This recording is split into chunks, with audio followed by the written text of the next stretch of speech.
waaw dama ni na waa Jaxaaw génn jël seen i masque alkasar yaa ngi fi lépp a ngi fi waaw muy corona. mbas mi waaw asili damante ci bi jaaro dafa génn moom moom faatu première dame tey dafa génn na daa am benn feebar fi am mbas mi mu génne ay kartam génne ay salam génne ay masque di ko joxe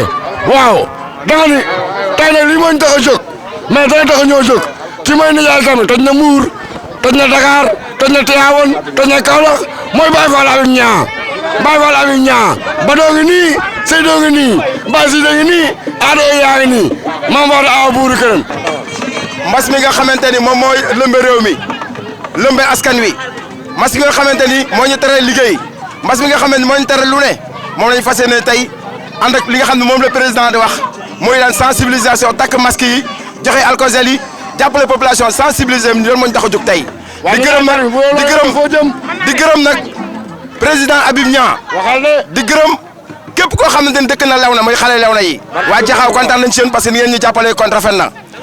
di gërëm mu limee ni may juum di gërëm waa Jaxaaw di leen ñaan di leen wax ne leen nañu fas yéene aar seen bopp mooy la ñu takk masque sol yor ay alcogel léegi moo jox première dame Marème Faye Sall mu wax tàcc la loolu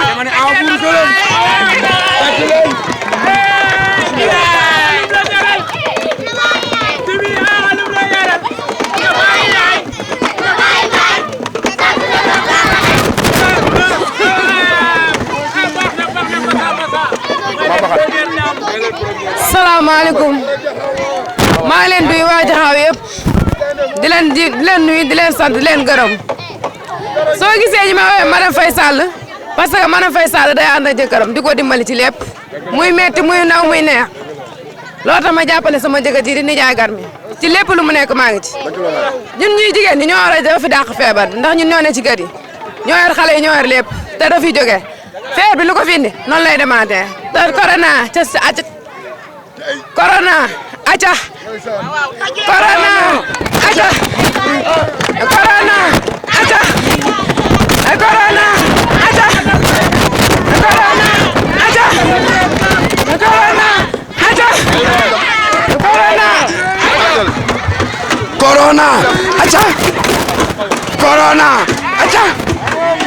corona aca